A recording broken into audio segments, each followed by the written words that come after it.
Hi everybody, Hi there. it's Ed and Sandy from Over the Hills 2019, and this little video is about problems. And we always said we would share our problems, whether not self-created or self-created, in the hopes that we spare someone down the road the same issues. So We've been very blessed. We've been on the road for almost 7 months now before we got bombed with 2 major problems all at one time. So. Well, that's a good point. Yeah, that's true. So we'll just let you see what we've got here, and then we'll follow it up at the end. Hope you enjoy it. And if you like it, please consider subscribing and watching our other videos. If you have any questions or comments, we'd love to hear them. So here we go. Thanks for watching. See ya.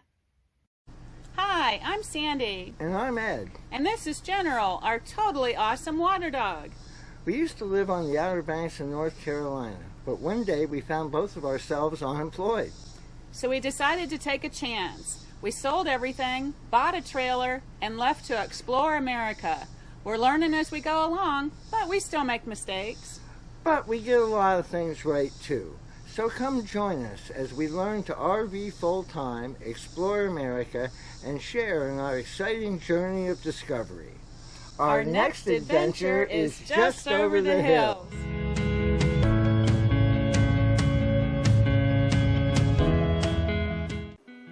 Our campsite was at Caney Creek Recreation Area, which was just south of Kingston, Oklahoma, and right on the edge of Lake Texoma, which is on the border between Oklahoma and Texas. And we picked this campground mainly because it's kind of in the middle of nowhere, and we just wanted to have a week to hang out and just, just relax. We were looking forward to relaxing. We really enjoyed watching the birds down by the lake. This white egret, egrets are my absolute favorite bird, and it was so nice to see this again because it's been a while. And also walking along the lake, we saw a bunch of fossils in the rocks, and that was really cool.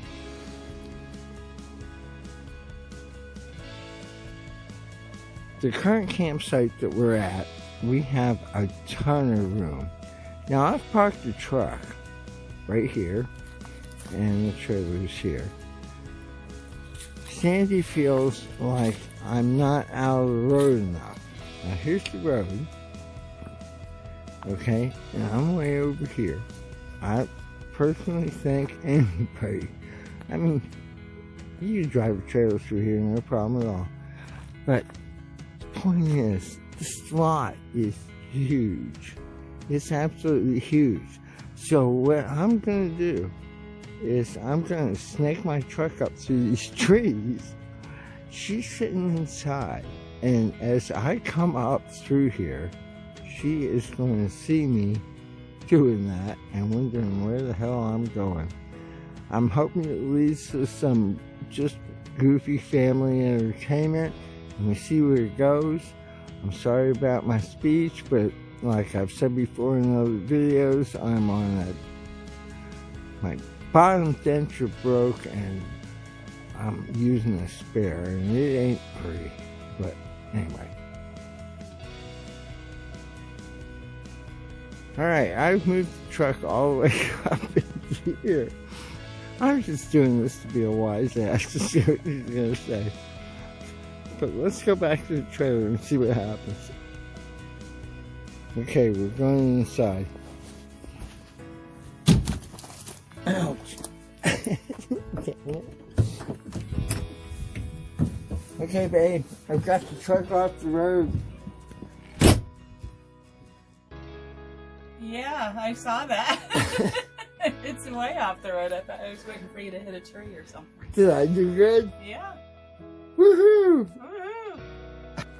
There were also some nice walking trails right there in the campground.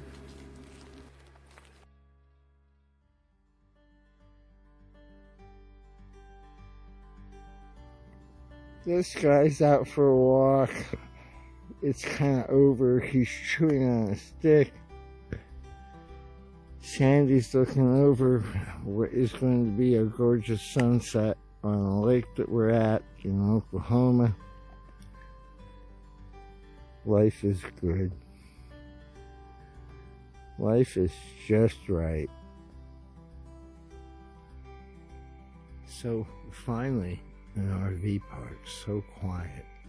And Caney Creek also has a second loop that is for tents only. It was actually closed down when we were there. I can't imagine why. After walking general through it a couple of times, it looked like it was in good shape. So I'm assuming it must have just had something to do with the bathroom. But the view of the lake from that loop was absolutely spectacular. I found this Osage orange on one of our walks and was so intrigued by this thing that I had to do some research. This is actually in the mulberry family. It does not resemble an orange at all. It's not poisonous to humans or animals. It is actually eaten by deer and squirrels, and some kinds of birds will peck out the seeds.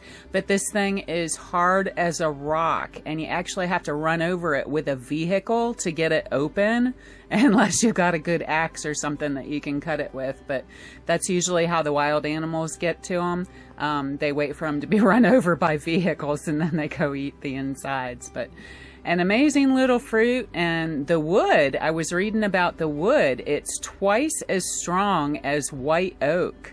It's a very, very hard wood. Just an amazing thing. So we realized last night, just as we were getting ready to go to bed, that we have water coming into the trailer. You can probably see a dark spot on the wall here. And this is where it's coming in on both sides, but it's running down into the top of the closets. So we have water dripping down the side of both closets. It's kind of bouncing off the door, hitting the platform down below. Some of our clothes were wet that were sitting in there. So this is on both sides. We're also having a problem on the front wall. This is a little harder to see there. You can see some of the water dripping down there. And this goes all the way across from Ed's cabinet, almost all the way over to my cabinet. So right about here. And my cabinet's over there. So this got our mattress all wet. I mean, really wet. You can see where the water line is. So we've got a space heater. Our space heater is pointed back in there, trying to get all that dried off so we don't have a problem with it. Ed just ran to Walmart, hoping that he can find some sealant that we can use to seal up these areas that are questionable. The problem is it's rained all day yesterday and it's supposed to rain all day today, and of course we can't fix anything until it stops raining and we have a chance to get everything dried off. Otherwise the sealant isn't going to stick. So that's where we're at right now. Poor General's been pent up for 2 days, except for going out to do his thing. Man, he's got all that energy. What are you doing? Huh? How you doing, bye-bye? Stay out of the mud. Oh, no, he's not there. He's in the mud again. We are stuck alongside the road. We have a flat tire. Fortunately, it was caught very quickly thanks to a good Samaritan who beeped the horn and made me aware that I have flat. So we pulled over. I've got the spare off, but the jack will be too precarious to lift up the axle, the jack that I have that came with the truck. I don't have a good hydraulic jack, and that's my fault. Called roadside assistance, the one closest we found. They can't supply us with a tire, but he can help me get this one on. And it doesn't match. It's not a Goodyear Endurance. I don't know if I hit something or we just picked something up in the one tire. I think it's odd that it's the back tire, but yet here we are. Anyway, trying to stay away from the road and waiting for the folks to get here to help us out. I already know it's going to cost $180. And then once we get back on the road, the next thing we got to do is find a dealership that carries Goodyear Endurance tires, put the spare back on, and get a new tire. Fun, wow. We are being so blessed today. While we were waiting for roadside assistance to come, which we would have had to pay for, $180, a very kind Texas gentleman stopped on the side of the road, happened to have a floor jack that we could use to jack the trailer up so that Ed could change the tire. So we put the spare tire on, and the spare tire has been with us since we bought the trailer. So we're not quite sure of the condition of the spare tire, and it made us nervous. Also, the lug nuts didn't match up. So we got it on. We went to the nearest welcome center, asked the lady inside if it was okay if we dropped the trailer for a little bit. She said that was fine as long as we weren't blocking anybody's way. And we threw the tire, the bad tire with the good rim, in the back of the truck and called Walmart. And Walmart had one of our tires in stock. One. Only one. But they had it. And it was only about 7 miles away.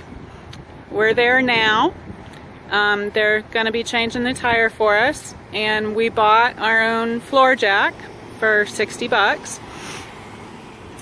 Adding some weight to our rig, which Ed isn't happy about, but we kind of need it.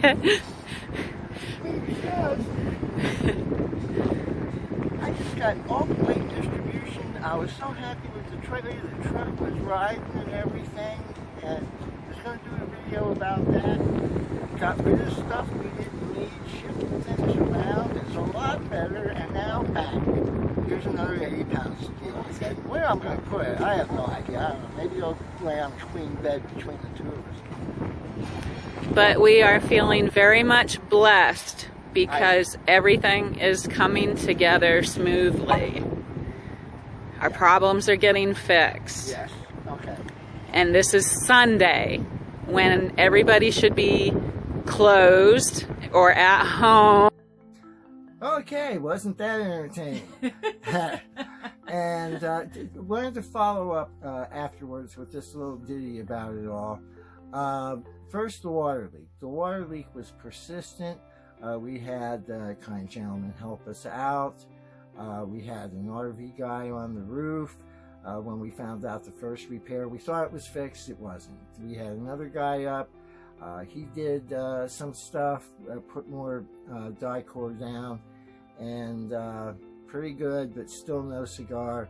And then finally, I got it, and which is a big thing for me, being up on a ladder. But being off on the one side, I found this minuscule little spot that, I mean, by this time we had 2 die-core tubes up on the roof, and you know.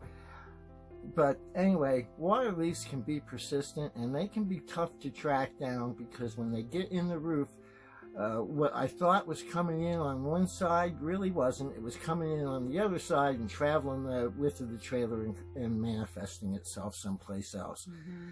So that's a good way to try.